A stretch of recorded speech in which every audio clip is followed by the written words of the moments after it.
La Torre de Babel y la confusión de lenguas. Fue un acontecimiento antiguo, el cual conocemos en nuestra cultura gracias a los escritos hebreos, sobre todo a la Biblia. Pero realmente, ¿qué hay detrás de este primer acontecimiento importante y postdiluviano que marcó y dividió a los humanos? Para conocer de una manera un poco más profunda, pero sin llegar a conocer la realidad total de este acontecimiento, debemos retroceder hasta los albores de la civilización, a eso del inicio de un periodo conocido como el Neolítico. Después del diluvio universal, hace unos 12.900 años, y después de la terminación del Dryas reciente, hace unos 11.500 años, el hombre nuevamente comenzó a prosperar. Nuevamente se trabajó la tierra para la producción de cultivos y se retomó el pastoreo, con animales domésticos para la producción de carne y leche. Con esta nueva sedentarización humana, donde muchos dejaron el nomadismo, empezaron a crecer los poblados y a construir ciudades con ladrillos y piedra. Es en inicios de esta época donde se construye la Torre de Babel en Mesopotamia, y acontece la confusión de lenguas. Pero ¿qué nos cuenta la Biblia con respecto a esto? En el libro del Génesis, en el capítulo 11, versículo desde el 1 hasta el 9, nos menciona: Tenía entonces toda la tierra una sola lengua y unas mismas palabras. Y aconteció que, cuando salieron de oriente, hallaron una llanura en la tierra de Senar, y se sentaron allí, y se dijeron los unos a los otros: Vamos, hagamos ladrillo y cosámoslos con fuego. Y les sirvió el ladrillo en lugar de piedra, y el asfalto en lugar de mezcla. Y dijeron: Vamos, edifiquemos una ciudad y una torre, cuya cúspide llegue al cielo, y hagámonos un nombre, no sea que seamos esparcidos sobre la faz de toda la tierra. Y descendió Dios para ver la ciudad y la torre que edificaban los hijos de los hombres. Y dijo Dios: He aquí el pueblo es uno, y todos estos tienen un solo lenguaje, y han comenzado a edificar, y ahora nada los hará desistir de lo que han pensado hacer. Ahora pues, descendamos y confundamos allí su lengua, para que ninguno entienda el habla de su compañero. Así los esparció Jehová desde allí sobre la faz de toda la tierra, y dejaron de edificar la ciudad. Por eso fue llamado el nombre de ella Babel, porque allí confundió Jehová el lenguaje de toda la tierra, y desde allí los esparció sobre la faz de toda la tierra. En este relato mencionado en la Biblia no nos menciona quiénes fueron los constructores de la torre, excepto que los constructores venían de Oriente. Este relato bíblico tampoco menciona sobre la destrucción de la torre, solo menciona que dejaron de edificarla después de la confusión de sus lenguas. Otro texto también de origen hebreo nos menciona sobre el relato mítico de la Torre de Babel. Este relato se encuentra en el libro apócrifo de los Jubileos y nos menciona este relato en el capítulo 10, versículo 18. En el primer año del segundo septenario del jubileo 33, Faleg tomó una mujer llamada Levana, hija de Senar. Esta le parió un hijo en el año cuarto de este jubileo, al que puso de nombre Reu, pues se dijo: Los hijos de los hombres han sido malos, ha concebido el perverso pensamiento de construirse una ciudad y una torre en la tierra de Senar. En efecto, habían emigrado de la tierra de Ararat a oriente, a Senar, y por aquel tiempo construyeron la ciudad y la torre. Mientras decían: Subamos por ella al cielo, comenzaron a construir y en el cuarto septenario cosían al fuego ladrillos, que luego utilizaban como piedras.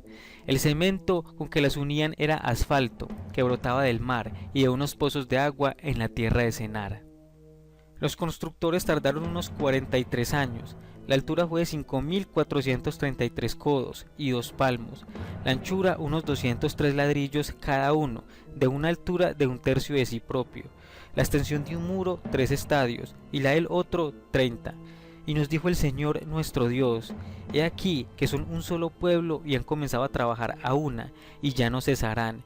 Ea, bajemos y confundamos sus lenguas, que no se entiendan unos a otros, y se dispersen por ciudades y naciones, de manera que no tengan plan común hasta el día del juicio. Descendió el Señor, y nosotros con él, a ver la ciudad y la torre que habían construido los hijos de los hombres. Mezcló todas las voces de su lengua, no entendiéndose ya unos con otros, y dejando la construcción de la ciudad y la torre. Por eso se llamó Babel toda la tierra de Senar, pues allí confundió el Señor todas las lenguas de los hijos de los hombres, y desde allí se dispersaron por todas sus ciudades, según sus lenguas y naciones. El Señor envió un gran viento a la torre que la tiró por tierra. Su emplazamiento estaba entre Asur y Babel, en el país de Senar, al que dio el nombre de ruina. Este relato nos ofrece muchos más datos, como por ejemplo el tiempo que duró la construcción, unos 43 años, la altura de la torre, de unos 5.433 codos, que serían en metros unos 2.483 metros, y nos menciona sobre la destrucción de la torre, donde el Señor envía un gran viento que tira la torre por fuera. Estos dos relatos acabados de mencionar nos hablan de la misma historia, pero es el del libro de los Jubileos que nos da más datos. Pero realmente, ¿qué había detrás de la construcción tan monumental que hasta el mismo Dios vino a verla junto con sus ángeles, donde no solo la destruyó, sino que confundió las lenguas?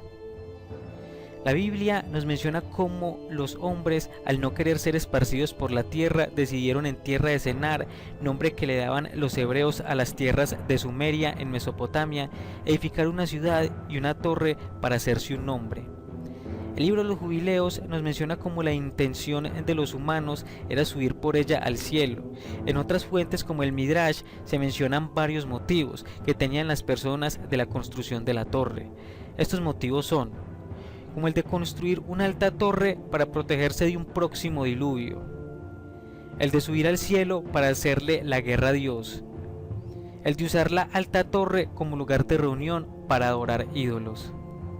Lo que realmente nos ponen de manifiesto estos relatos es que un gran grupo de personas se reunieron en las tierras de Sumer, unidas posiblemente en oposición a Yahvé, e intentaron edificar una alta torre con un único fin, aún sin ser aclarado en su totalidad. Pero cuán tan grande pudo haber sido el fin de la construcción de la ciudad y la torre, que hasta el mismo Dios Yahvé, acompañado de sus ángeles, bajó a destruir la torre y a confundir las lenguas. Otro misterio es como la humanidad de esos lejanos tiempos, donde arqueológicamente hablando no tenían conocimientos técnicos y no contaban con tecnología de construcciones avanzadas, pudieron llevar a cabo semejante proyecto. Es difícil llegar a conocer el año de construcción de la Torre de Babel, pero basándonos en los datos cronológicos obtenidos de estos libros, más o menos llegamos a un tiempo muy arcaico, ya que según la Biblia fue un evento importante después del diluvio y cuando los descendientes de Noé apenas estaban terminando de esparcir por la tierra o sus tierras de heredad. Según el libro de los Jubileos, tiempo después de este acontecimiento, Ur, hijo de Kesed, fundó la ciudad de Ur, y según la arqueología, la antigua ciudad sumeria de Ur se fundó en el año 5000 a.C., es decir, hace unos 7000 años. Siendo de este modo, se empezó la construcción de la torre hace más de 7000 años y menos de 12.900 años, por lo cual este evento de la Torre de Babel y la confusión de lenguas se dio alrededor de hace 9000 años. Para esta época, arqueológicamente hablando, al humano por sí solo le quedaría muy complicado la construcción de una megatorre de tal magnitud, y sobre todo porque apenas estaba comenzando a construir poblados o pequeñas ciudades de ladrillo. Pero ¿quién o quiénes fueron los constructores de la Torre de Babel? De los constructores ni la Biblia ni el libro de los Jubileos nos menciona quiénes fueron. No mencionan nombres, ni etnias o linajes directos. La Biblia solo nos menciona que fueron unos pueblos que llegaron de Oriente, y la construcción se dio antes de ser esparcidos por la faz de la tierra. El libro de los Jubileos nos cuenta que estas gentes habían emigrado de la tierra de Ararat a Oriente y luego a Senar. Estos dos libros, siendo las dos fuentes de la Torre de Babel más importantes, solo nos dan estas referencias que dejan más preguntas que respuestas. La tradición desde tiempos antiguos ha puesto al rey mesopotámico Nimrod, hijo de Cush, nieto de Can y bisnieto de Noé, como el constructor de la torre. La Biblia, aunque no nos dice que fue el constructor de la ciudad y la torre, sí le dedica un proverbio y un pasaje diferenciador con respecto a los otros descendientes de los hijos de Noé mencionados. Este pasaje bíblico nos narra lo siguiente en el capítulo 10, versículo 8 hasta el 12. Cush, engendró también a Nimrod. Este comenzó a ser prepotente en la tierra y en efecto era un cazador forzudo delante del Señor. De donde vino el proverbio, forzudo cazador a vista del Señor como un Nimrod. Y el principio de su reino fue Babilonia y Arak y Akkad y Calacne en tierras de Senar, de cuyo país salió Asur, el que fundó a Nínive y las plazas o grandes calles de la ciudad, y a Cale, y también a Reshun, entre Nínive y Cale. Esta es la ciudad grande. Esta sería la mención más importante que se hace en la Biblia de Nimrod, y el libro de los jubileos apenas nos menciona su nombre. Como nos podemos dar cuenta, ni la Biblia ni el libro de los jubileos nos pone a Nimrod como el constructor. Pero algunas fuentes extrabíblicas, como algunos libros apócrifos y otros, lo ponen como un tirano en contra del Señor y autor intelectual e ideológico de la construcción de la ciudad y la Torre de Babel. Uno de estos escritos es un texto o libro conocido como Midrash, que realiza una investigación, interpretación y crítica para facilitar la comprensión bíblica o de la Torá. Este libro, con respecto a Nimrod, nos menciona cómo era un rey infame, el que incitó a todos a rebelarse contra Dios, de cómo incitó a la gente a servir a los ídolos, y también se menciona como un asesino a sangre fría. El texto cuenta cómo después de una guerra donde participaron él y sus parientes contra los descendientes de Jafet, guerra que Nimrod y sus parientes ganaron, fue nombrado rey e indujo a varias naciones, quizás en gran mayoría de su linaje por parte de Can, a construir la torre. Literalmente nos lo menciona de la siguiente manera. Nimrod sugirió a la gente: construyamos una ciudad en la que podamos vivir, todos juntos. Levantemos allí una torre muy alta. La idea fue recibida con gran entusiasmo por todas las naciones. Mizraim le dijo a Cush, y Cush a Put, y Put a Canaán: construyamos una torre tan alta que llegue a los cielos. De Nimrod también se cuenta cómo vio en el cielo un manto negro y una corona, y de inmediato llamó a Sasán y le ordenó que le hiciera una corona como la que había visto. De esto también lo mencionan los textos y libros apócrifos, como el libro de los rollos, Cueva de los tesoros, entre otros. A Nimrod se le escribía también de gran fortaleza.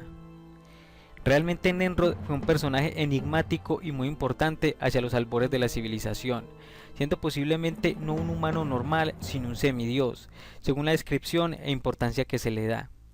Pero realmente no hay una fuente fiable que nos mencione que Nimrod fue el artífice de la Torre de Babel, y nos queda la incógnita de si realmente Nimrod participó, como lo afirma la tradición antigua del Medio Oriente. Pero ¿qué nos dicen los textos mesopotámicos o qué referencias nos enseñan con respecto a la construcción de la torre y la confusión de lenguas? En las tablillas mesopotámicas realmente encontramos pocas referencias a estos sucesos, pero las pocas referencias que podemos extraer de estos mitos nos dan una luz con la verdadera realidad con respecto al suceso de la torre y la confusión de lenguas. Desde que los dioses llegaron a nuestro sistema solar y se establecieron en la Tierra, al parecer dos dioses se han dividido el mando supremo de la Tierra. El primero en gobernar fue el dios del cielo An, conocido con este nombre por los sumerios, y Anu, llamado de este modo por los semitas acadios. Después de este, Dios decidió retirarse y ceder su trono a uno de sus hijos, conocido como Enlil, el dios del aire. Lo mismo sucedió en la mitología egipcia, con la ascensión de Ra a los cielos y cediendo el trono en primera instancia al dios de la magia Tot. Y en la antigua cultura griega, pero de una forma más violenta, el dios titán Cronos pierde su trono ante Zeus.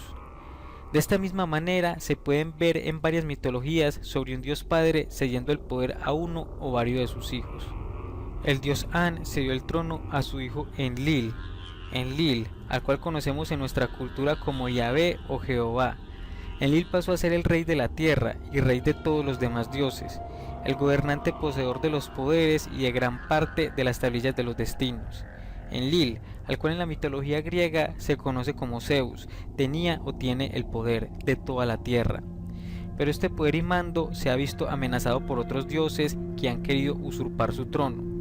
En un tiempo muy antiguo, el malvado pájaro Ansu intentó hacerse con el poder del dios al robarle los poderes divinos, la soberanía, las tablillas de los destinos y sus atributos sagrados de rey que lo hacían poderoso y soberano. Este catastrófico acontecimiento se solucionó cuando Ninurta, su primogénito, luchó y venció al pájaro alado Anzu y le arrebató los poderes devolviéndoselos a su legítimo dueño. Más tarde, varios dioses quisieron hacerse con el poder de Enlil. Entre estos dioses, uno de los más relevantes es el dios babilónico conocido como Marduk. El dios Anunnaki Marduk fue hijo del dios del agua y de la tierra Enki, conocido con este nombre por los sumerios, y Ea por los acadios.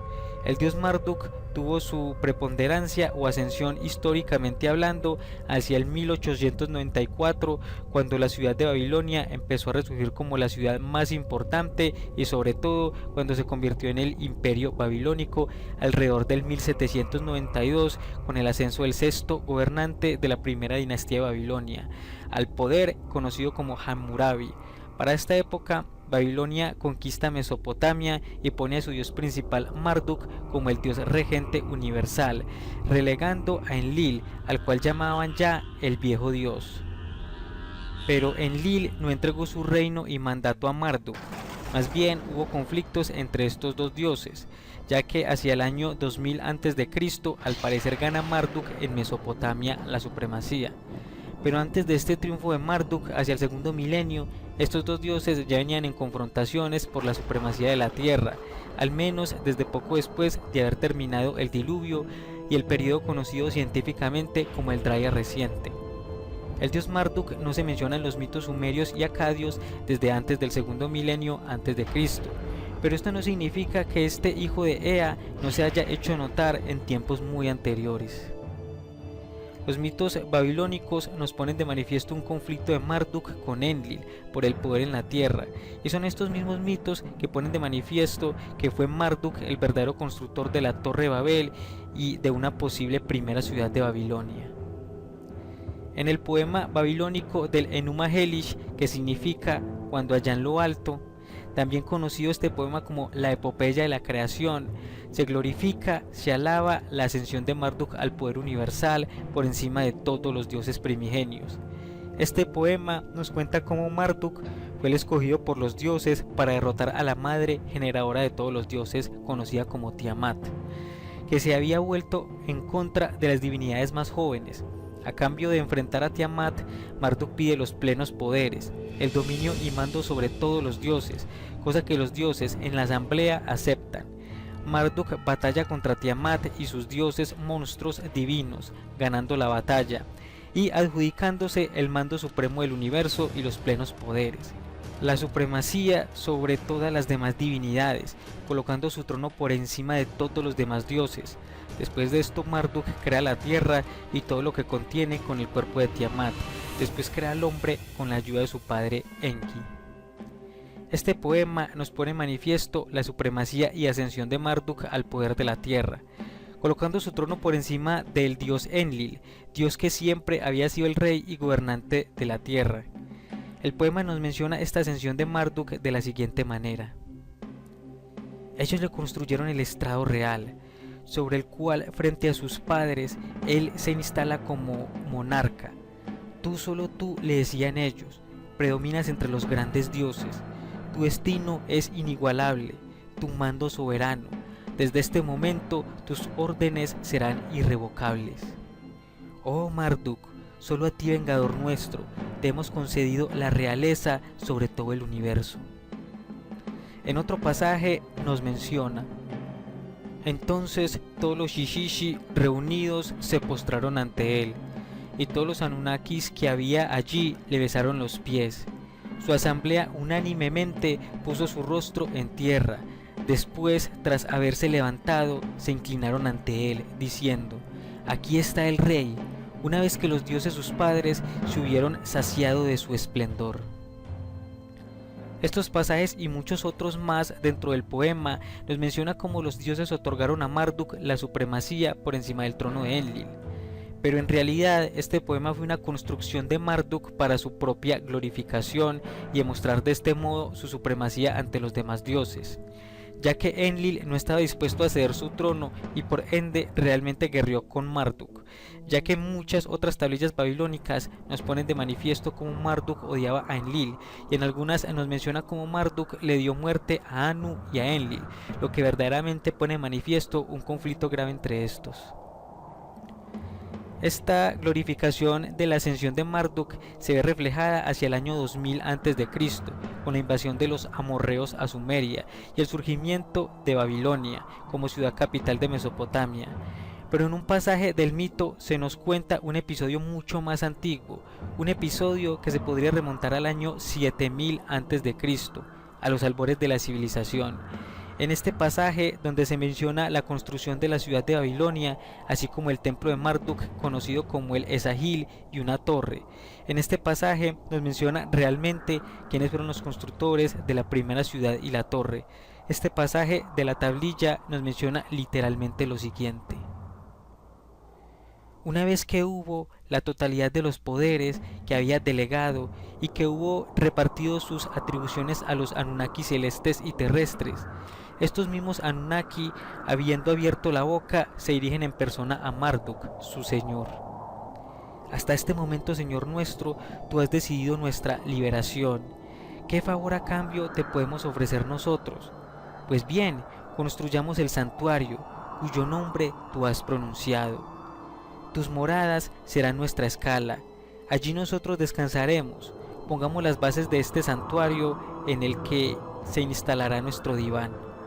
Cada vez que nos presentemos en él, descansaremos allí. Marduk se alegró después de haber oído esto, sus rasgos brillaron infinitamente como en pleno día. Construid, así pues, Babilonia, dijo. Dado que queréis asumir dicha labor, que se prepare su enladrillado. Después levantá su parvilera. Los Anunnaki cavaron el suelo con sus azadas y durante un año moldearon ladrillos. Después, a partir del segundo año del Esagil, réplica del Apsu, alzaron la techedumbre. También construyeron la alta torre de pisos de este nuevo Apsu. Allí dispusieron un habitáculo para Anu, Enlil y Ea. Entonces, en plena majestad, él vino a ocupar su lugar ante estos últimos. Desde el pie de la Ezarra se podía contemplar el pináculo, una vez rematada la obra del Esagil. En esta pequeña fracción de texto que forma parte del poema, nos podemos dar cuenta cómo fueron los mismos dioses Anunnaki, aquellos conocidos como los Shishishi, cómo se ofrecieron y cómo construyeron la primera versión de la ciudad de Babilonia, y más importante aún, el templo del Esagil con su alta torre de pisos, que realmente es la famosa Torre de Babel. Este texto nos menciona cómo fueron los mismos dioses los que intervinieron en la construcción de la torre, y por qué no contando con mano de obra humana, aunque no se mencione. Pero ¿cuán alta era esta torre? Según algunos estudios científicos, la torre pudo haber alcanzado hasta 3 kilómetros de altura, una torre más alta que cualquier torre o edificio construido por el hombre en tiempos modernos. Según estos estudios, si la torre hubiese sido construida con ladrillos secados al sol, esta solamente habría alcanzado unos 152 metros, pero la Biblia nos menciona en el capítulo 11, versículo 3, cómo los ladrillos fueron cocidos con fuego, lo que le da una resistencia de unas 7 veces mayor a los secados al sol, ya que al ser horneados a unos 800 grados aumenta su resistencia y por ende la capacidad de resistir más peso, lo que daría producto a una increíble altura máxima de 3 kilómetros. Pero no hay que olvidar que fueron los mismos dioses Anunnaki los artífices de la construcción comandados por Marduk, así que posiblemente usaron tecnología avanzadísima para la época. El templo de Marduk construido por los Anunnakis y Shishi era conocido como el Esagil, que significa templo del pináculo elevado, y la torre construida en este complejo era conocida por los babilonios como el Etemenanki, que significa la mansión de lo alto entre el cielo y la tierra, nombre que no nos menciona el poema, pero que según las evidencias arqueológicas y leyendas de algunos historiadores babilónicos y griegos, entre otros, nos mencionan de una alta torre escalonada tipo zigurat, de unos 7 pisos que medía 91 metros de altura, torre que fue destruida y restaurada en varias ocasiones y que muchos aseguraban era la famosa Torre de Babel, pero realmente esta torre del Etemenanki no era más que una reconstrucción a pequeña escala de la primera torre construida por los mismos dioses miles de años atrás. A esta torre del Etemenanki, según los relatos antiguos, el rey de Asiria, Sennacherib, la destruyó en el año 689 a.C. En 482 a.C., Jerjes, rey de Persia, causó graves daños a la torre. Nabopolassar, rey de Babilonia, hacia el 625 a.C., reconstruyó la torre y Nabucodonosor II, hacia el 630 a.C., también la vuelve de nuevo a reconstruir. Como nos podemos dar cuenta, esta torre, desde la primera torre construida por los Anunnaki hasta las reconstrucciones realizadas por los humanos, seguidores de Marduk, han sido destruidas y restauradas nuevamente desde tiempos tan antiguos, históricamente hablando, como desde el 2218 a.C., en el reinado de Shar-Kali-Sharri, rey de Akkad, que mencionaba sobre la reconstrucción de la torre. Gracias a todas estas destrucciones y reconstrucciones, nunca conoceremos cómo fue realmente la Torre de Babel. El dios Anunnaki Marduk, hijo de Enki, construyó la Torre de Babel como un desafío a Enlil y monumento de su propio poderío. Esta torre con su templo y la ciudad serían el refugio de los dioses Ishishi, fieles a Marduk, como nos lo menciona el poema, ya que en una parte de este nos menciona literalmente cómo los Ishishi tomaron morada en Babilonia. Tus moradas serán nuestra escala, allí nosotros descansaremos, pongamos las bases de este santuario, en el que se instalará nuestro diván, cada vez que nos presentemos en él, descansaremos allí. Todos los Anunnaki se reservaron allí sus lugares de culto, 300 Ishishi del cielo y 600 con los del Apsu, estaban en total allí reunidos. El Señor en el muy augusto emplazamiento que ellos le habían construido como habitáculo. Podemos observar cómo en estos pasajes que acabamos de analizar y en otros más, cómo Marduk quería construir Babilonia no solo como un santuario de su gloria, sino realmente como una base de Anunnakis en contra de Enlil. Una base donde posiblemente estarían muchos de los Shishishi o ángeles caídos, contrarios a Enlil Yahvé. Esta ciudad, con su templo palacial del Esagil y la alta torre, eran un desafío esplendoroso de Marduk al dios en jefe de la tierra. Marduk quería el poder de Enlil, pero Enlil no se lo dejaría arrebatar, así que fue a ver la ciudad y la torre que lo desafiaban, acompañado de sus dioses aliados, pudiendo también estar presentes Ninurta y Nana, sus dos hijos, y luego la destruyó con un arma que produjo un fuerte viento que la echó a tierra, como nos lo cuenta el libro de los Jubileos y otros mitos de esta torre. Pero allí, en las tierras de Sennar, no solo fue derribada la torre, allí también se confundieron las lenguas, según nos cuentan las fuentes hebreas, por obra y gracia de Yahvé, el Enlil mesopotámico. La Biblia y los otros textos de origen judaico nos relatan en que hubo un tiempo en que los humanos tenían un único lenguaje, unos únicos vocablos. Esto nos lo narra la Biblia en el capítulo 11, versículo 1, de la siguiente manera: no tenía entonces la tierra más que un solo lenguaje y unos mismos vocablos. En los mitos mesopotámicos también se nos menciona lo mismo, como por ejemplo en un mito sumerio conocido como el Merkar y el Señor de Arata. En la parte de su introducción nos hace la mención más antigua sobre el único lenguaje que habló la humanidad en tiempos remotos. Esta mención de manera literal sería la siguiente: en otro tiempo hubo una época en que los países de Subur y de Hamasi, Sumer, donde se hablan tantas lenguas, el gran país de las leyes divinas de Principado, Uri, el país provisto de todo lo necesario, el país de Martu, que descansaba en la seguridad, el universo entero, los pueblos al unísono rendían homenaje a Enlil en una sola lengua. Pero entonces, el Padre Señor, el Padre Príncipe, el Padre Rey, Enki, el Padre Señor, el Padre Príncipe, el Padre Rey, el Padre Señor enojado, el Padre Príncipe enojado, el Padre Rey enojado, abundancia, el hombre. Según este relato, todos los antiguos habitantes del mundo hablaban una sola lengua y todos ellos rendían honores a Enlil. Pero Enki, el dios de la sabiduría, enojado y envidioso del poder y gloria de su hermano, decide realizar algo que deteriora la gloria y supremacía de Enlil.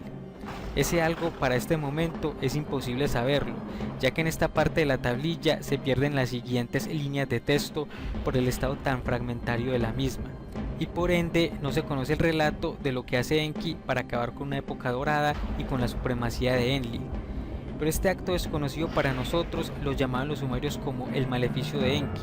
Con este maleficio de Enki, en Merkar, el rey de Uruk amenazó al señor de Arata para que éste realizara sus peticiones.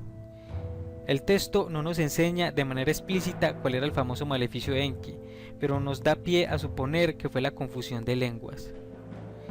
Según algunos asiriólogos e investigadores, este relato nos dice que posiblemente fue Enki, el dios sabio, que tenía una competencia de prestigio con Enlil, el causante de la confusión de lenguas, o por qué no, el constructor de la torre, para así de este modo mermar la influencia de Enlil en los humanos y poder él mismo influenciar sobre el hombre y tomar un papel igual o más glorioso que Enlil, ya que la rivalidad silenciosa entre Enlil y Enki es evidente en los mitos mesopotámicos, pero esta pequeña parte de texto fragmentario que se acaba de leer deja más interrogantes que respuestas, ya que pone a Enki o Ea como el que confunde las lenguas y no a Enlil o Jehová como el artífice de este suceso.